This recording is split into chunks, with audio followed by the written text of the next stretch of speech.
I'm Annie, and this is Fueling Up with Father, and today I have with me... Father Christopher Epplett from St. Alphonsus, Blessed Sacrament, All Saints Academy.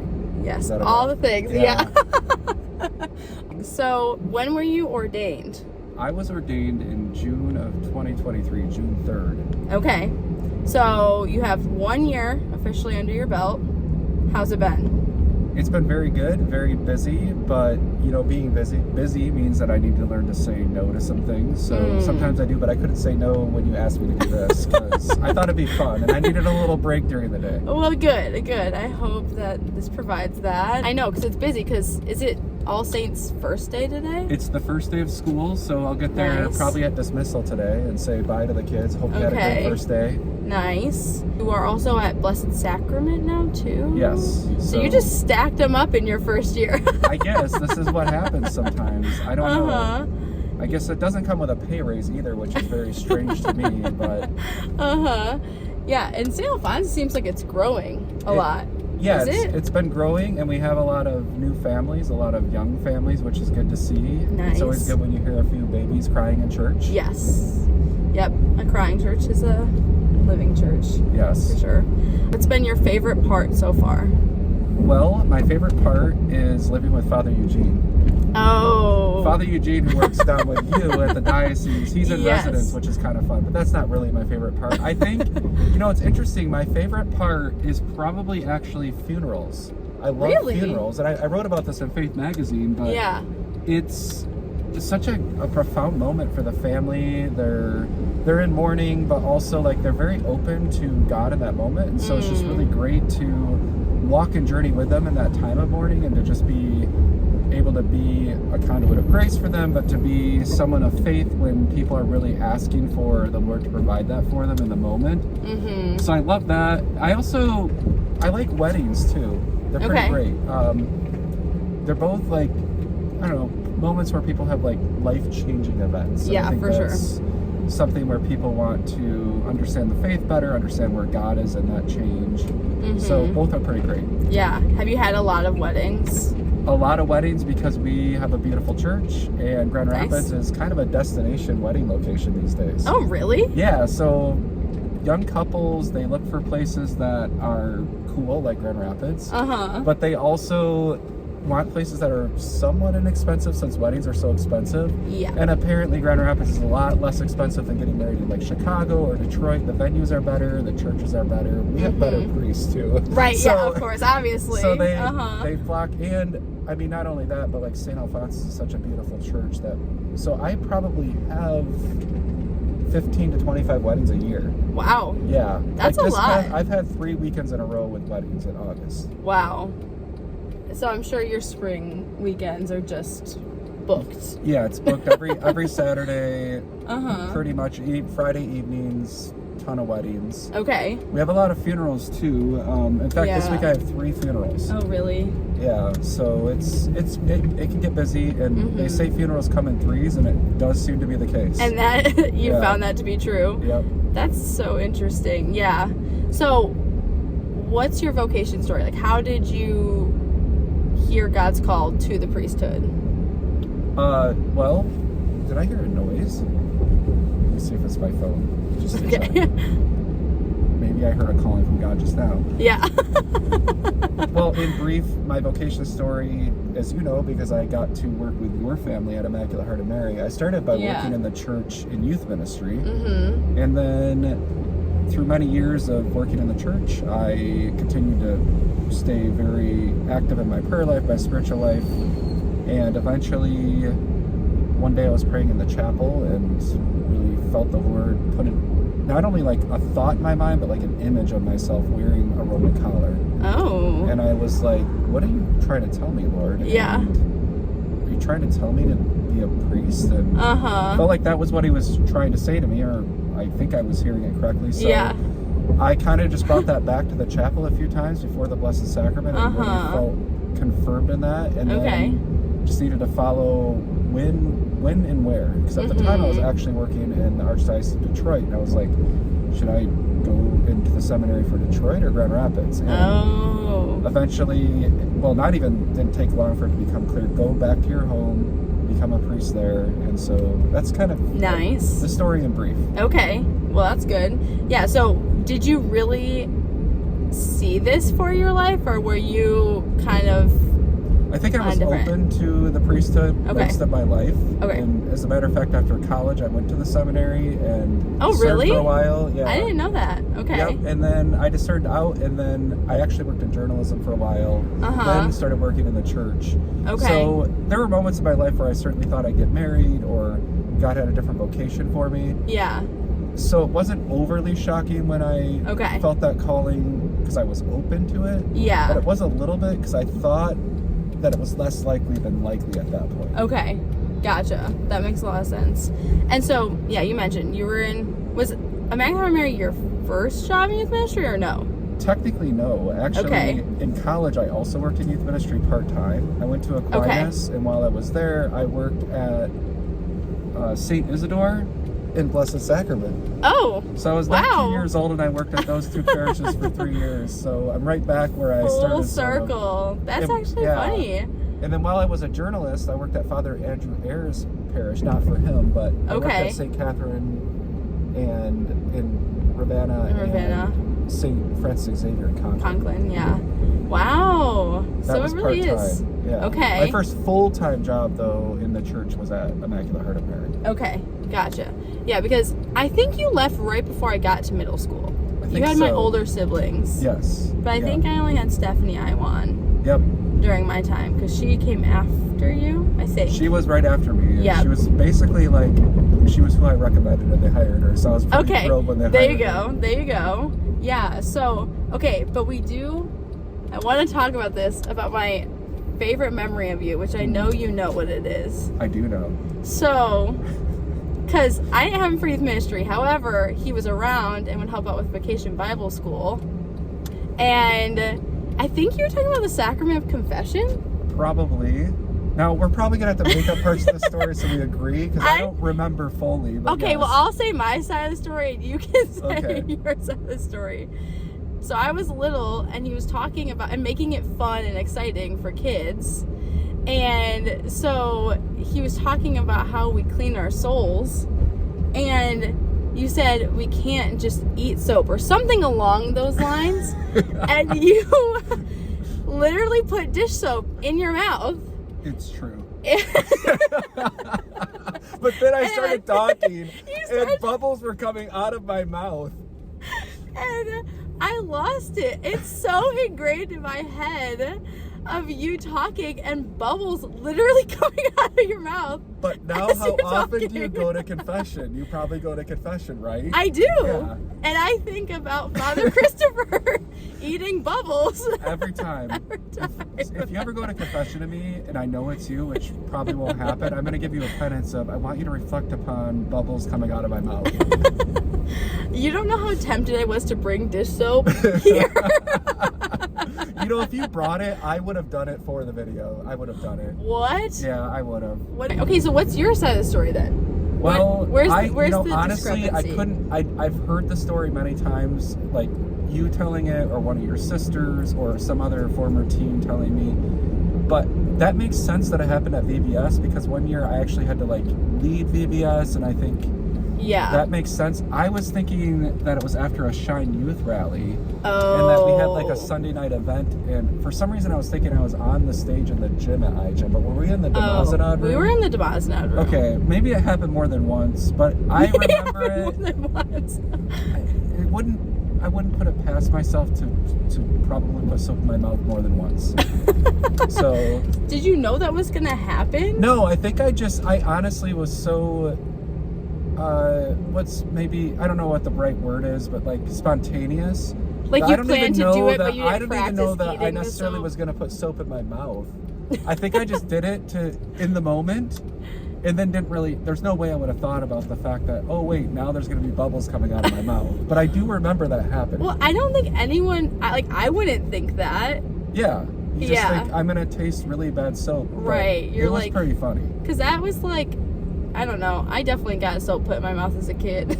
That for being my sassy. parents did that too. My brother sometimes would do that to each other. Yeah, to each other, just for fun. Well, like, more like you said a bad word, and then because you had it happen to yourself, then you had to do it to your other brother. Right? Yeah. I'm the youngest though, so. Okay, yeah. How many siblings do you have? There are a total of 10 of us. Wait, I didn't know that. Yeah, and I'm the youngest. Really? Yeah. Wow. So, yeah, so I didn't know that. Yeah, there's 10 of us. What do you have 8, right? 9. 9, okay. Yeah, a few more were added once you left. After I was gone, yeah. Uh-huh. Yeah, because there's a good gap between the first 6 and the younger 3. So you're the youngest of 10. Yeah. What's the boy-girl ratio? There are 6 boys, 4 girls. Okay. So, and all the boys are basically in a row. The 5 youngest in a row are all boys. Really? Yeah. Wow. It's something about the big family life. There's a certain level of chaos to it. It's controlled chaos. Controlled chaos. Yeah. And you really don't feel right when it's not chaotic. You're like, why is it so calm around here? Like, usually something's going wrong in that moment. If it's really calm, if you don't hear noise, you're like, what's happening? Something's not right here. Yeah. And also, because we're from these larger families, we kind of know how to work with a variety of different types of people. That's true. Which I think has helped me a little bit as a priest. Oh, yeah, for sure. That's true. The different types of personalities. I remember there was one birthday celebration with my extended family where we all took the Myers-Briggs personality test. Which one are you? I don't know the letters, but it's called The Entertainer. Oh, that does sound like you. You did make up this video series after all. Yeah, well, Father Eugene inspired a lot of it. Because he said, were you part of the karaoke crew? Yes.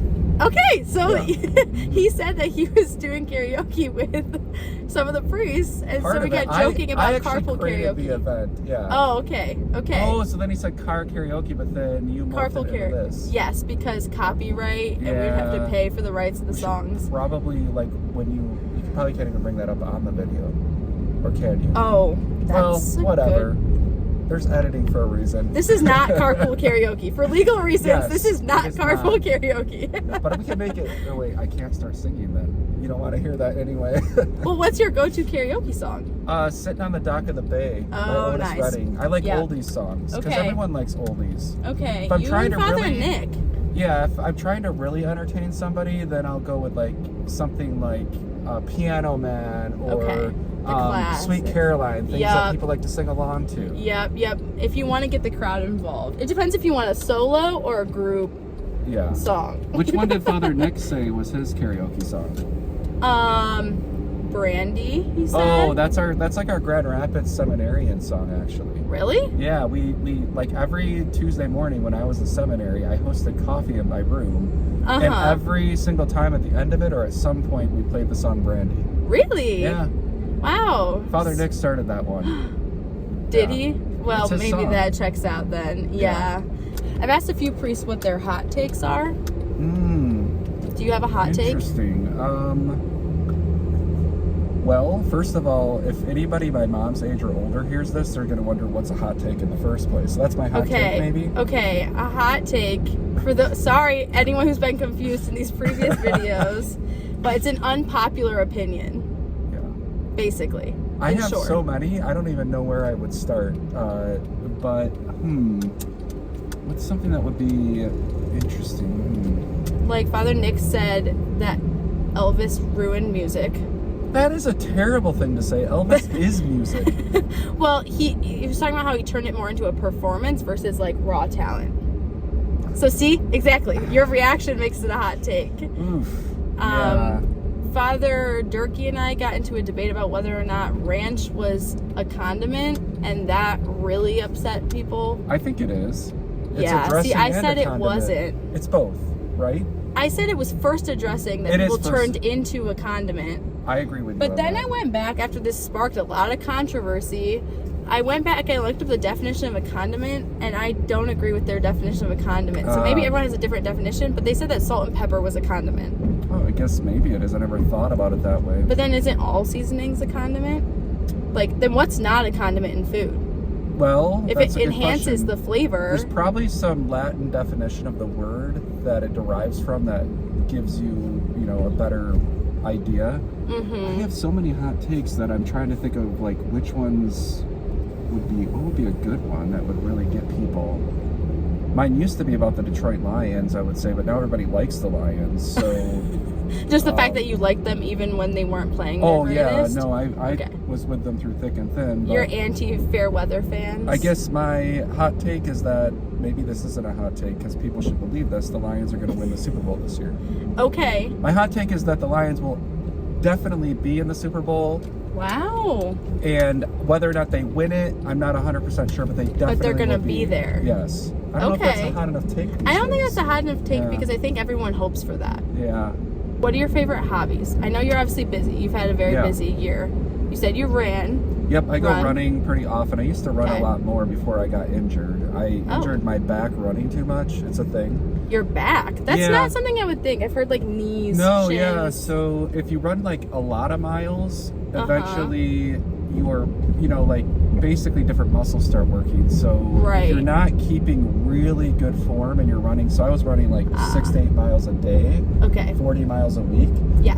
So it'll suddenly start to wear on your back because you're not engaging the other muscles correctly and not staying in the proper form. So through that, I injured my back pretty badly. But I love running, and I'm able to run actually quite a bit now. Like I can do 5Ks, which is a big improvement. Okay, there you go.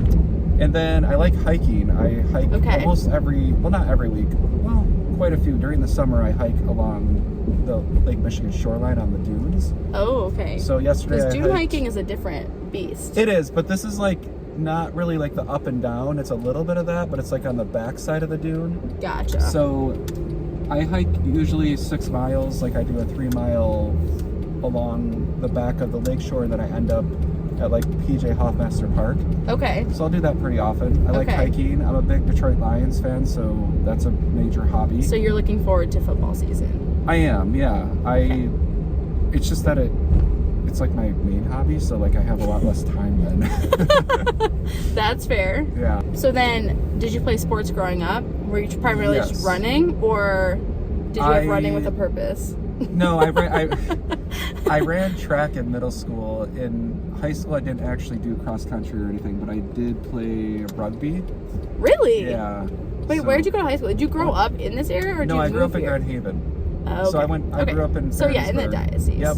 And so I went to Grand Haven High School and played rugby there. You have a rugby team for 2 years. So it's kind of a little bit of, I guess that's kind of a hot take, was that Catholic Central always cheated at every sport. So that's a hot take. Did they have a rugby team? They had a rugby team at the time, and we could never beat them. In one game, we were playing against them. We were at their home field, over on Knapp over here. And there's a thing called a line out in rugby where you see like them lift the guys up. Yeah. And they like throw the ball in, kind of like in soccer, but like you catch it with your hands. Okay. So I was in the position where they lifted me up. Okay. And I was really good at line out. So one time, I think Catholic Central, they lined up on the wrong side or something. So I got the line out easily and had clear as daylight to the end zone. Yeah. And the ref blew his whistle to stop the play, even though he shouldn't have. It's called advantage. He should have allowed me to continue forward. And he felt bad about it, but I would have scored and we would have finally beat Catholic Central. But it didn't happen because Catholic Central is a bunch of cheaters. Hot take. That is a hot take. I'm going to be so hated for that. You're probably going to have to edit that out. I don't really believe they're cheaters. I really love Catholic Central. Disclaimer. And West. Yeah. A lot of things I'm sure has changed since Father Christopher was in high school. Yeah, I'm sure they're not cheaters anymore. Yeah. Did you Said with a lot of Catholic. No. Oh, okay. I'm not offended. You went to East Grand Rapids. I went to East Grand Rapids. Yeah. Yes. That is so... A lot of people think I went... Which is fair, because I went to IHM through 8th grade, and then we switched for high school. But East never had a rugby team, and I don't think Catholic Central does anymore. I thought they had one combined. Oh, I just saw one of those Tesla Cybertrucks. Oh, yeah. What do you think about those? I actually don't mind them. That's maybe a hot take. Really? I think they're interesting. I don't think they're that ugly. Would you buy one? Like, if you could? But I did buy an electric vehicle. You did? And my hot take is that my car is a better car than a Tesla. You know, I haven't heard very good things about Teslas. Now that is a hot take because people love their Teslas. Yeah, you know what? That might be. Yeah. That might be a hot take because, yeah, I don't know. I heard they're not good for like road trips. Yeah, you have to figure out charging and they take a while to charge. Yeah. And also the fact that something about their charging in wintertime. Oh yeah, you lose charge in the winter. It's any electric vehicle because the car is running more stuff to stay warm, and it has more resistance of wind and all that. So the EMPG, I think it's like E miles per gallon, which doesn't actually make any sense. It changes significantly in the winter versus the summer in electric vehicles in general. But you like yours? Yeah, it's good. It's fine. Another hot take is I don't really think electric vehicles will ever be a thing. Okay. I think they're always going to be secondary. I don't know that they're going to take over for gas vehicles. Okay. So, have you had yours in the winter yet? No, I bought it in the spring, so... Okay. Yeah. Okay. You know, it is interesting. Like, I will clearly need to get a new car at some point. I would say that's going to happen at some point. Maybe if this gets popular enough, you can afford it. Future. I know. Wait, why don't we do an advertisement like right now in the video? If you want these videos to be better, you need a better car. So someone should donate you a really nice car.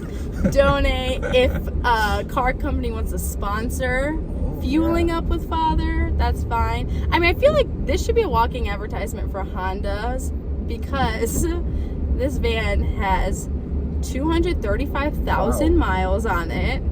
It's a 2010. It's still operating, and besides from the bumps and bruises given to the car by siblings who will not be named, I can imagine who. It's convinced me that Hondas are great cars because they last a long time. I think Father I've seen some things. Father Eugene has a Honda, I think. Well, he just got an electric car too, didn't he? I think it's a hybrid. Is that why it sounds like an alien abduction? Have you heard his car? No. You need to I drove it once, but I didn't notice it sounded weird. He didn't know either until we were standing outside of his car. And it was in particular when he backed up. Oh, does it have a backup noise? Because it's so quiet? Has a backup noise that sounds like you were being abducted by aliens. Oh, I know the sound. Most electric vehicles have that. It does sound but like... his is different. Maybe that is my You should have him. What? That might be my hot take. I believe aliens are real. You do? Kind of. Wait, why? Kind of. I think I was abducted by them as a child. I'm very scared of aliens. Why do you think you were abducted by one as a child? Because, I don't know, I was scared of them, and I had this, so one time, I woke up in the middle of the night to go to the bathroom. Okay. We only had one bathroom in our house, by the way, with 10 kids. Yeah. Walked downstairs, and I walked into the bathroom, and I swear there was an alien in the bathroom. I think I watched E.T. too many times as a kid. But I screamed and ran back upstairs, and then, I had, this blue out. I guess, everything turned blue while I was dreaming, and I'm like, what was that whole thing? It was very weird. Made me think I was abducted by aliens, and I watched a lot of X-Files after that. It was not a good idea. So, how old were you? When the first incident happened, the first abduction, I think I was 5, 6. Okay. And then subsequent abductions, it seemed like every year they wanted to check in on me. They just wanted to make sure you're okay. But this is a real hot take. This is actually what I think aliens are. I actually don't think aliens are real. I think that people have encountered these things are actually experiencing either angels or demons. Okay. So maybe we're gonna hope for angels. Well, I think the scary aliens that people have experienced are actually something. I know this sounds really scary, but it's a demonic thing. Yeah. Where they're actually having not that they're possessed or anything by a demon. It's just that they're seeing something that's not of this world that they then interpret as an alien. For people who genuinely think they've seen aliens. Yeah. They've actually seen a demonic being. I mean, it's definitely possible. Yeah. I think it's a good hot take. Yeah. Yeah, I think it is.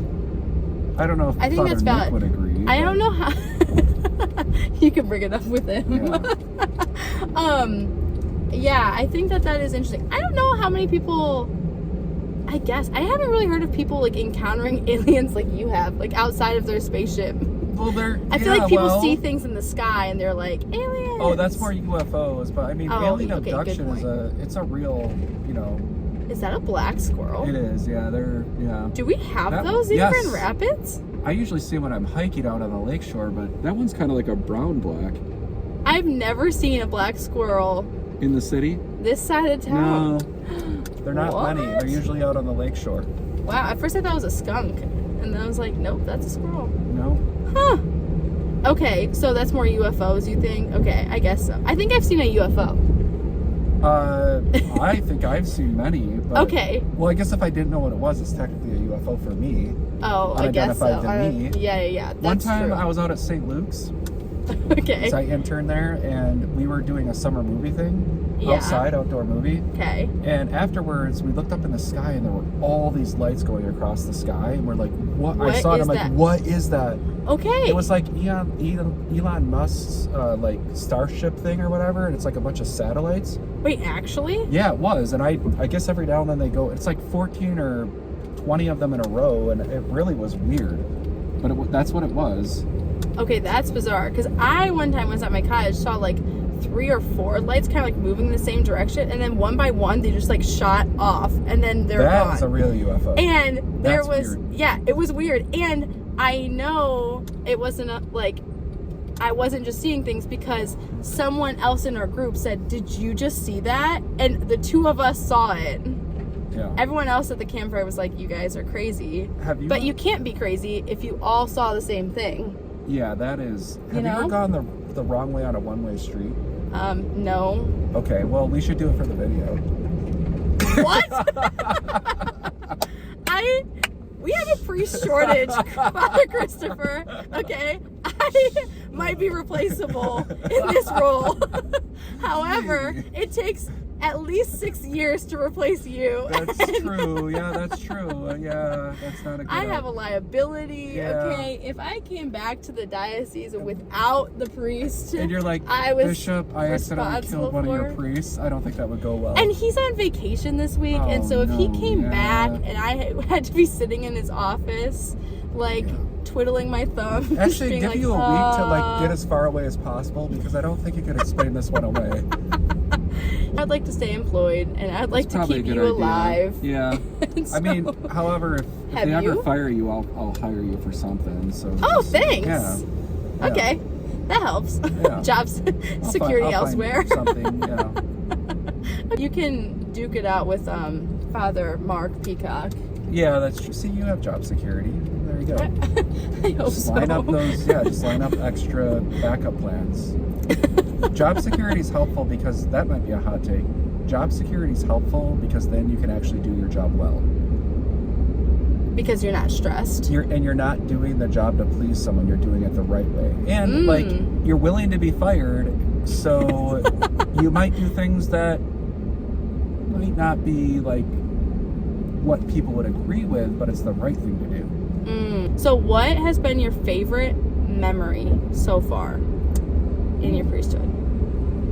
Oh, there are many. Wow, that's a good question. I can think of many, so I'm going to go with one that was recent. Okay, perfect. Recently, I was in the hospital doing last rites, which really truly was. This woman was going to be passing very quickly. Mm-hmm. And sometimes when someone's near the end and you want to give them communion that last time, you can only give like a very little bit. Yeah. And so I broke off this like morsel off of the host. Mm-hmm. And I've done this many times for many people, and oftentimes it's like they can barely like get the little bit that you give them swallowed or anything. But in this case, the woman she could barely speak or anything, but she took that and really actually consumed it, and it was just a beautiful moment of like, that really happened, and that to know that she got her food for the journey in that final moment, and that she was able to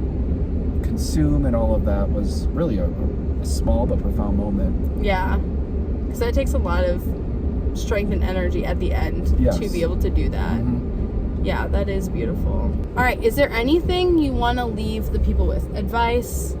A joke? Anything your heart desires. I don't think so. I mean, I don't have a joke. I guess advice would be... Any more food for thought? No, I don't think so. Probably should. You heard all his wisdom. I don't. He's run out. He's run out of it. You got it all in this car. Yeah, it was all. Yeah. Let him know stuff. if you've encountered an alien. Could you imagine how many stories you might get about alien abduction or UFOs? Actually, that'd be a good thing to follow up with. Like, just like in the comments below this video, tell us about aliens. That's all we want to know about. Do you believe in aliens? Have you had alien experiences? Have you been abducted? I'll put like a question box in our story. Yeah. Oh, that would be great. That's so funny. Well, good. Okay, well, thank you for coming with us, and we'll see you on the next episode of Feeling Up with Father. See ya.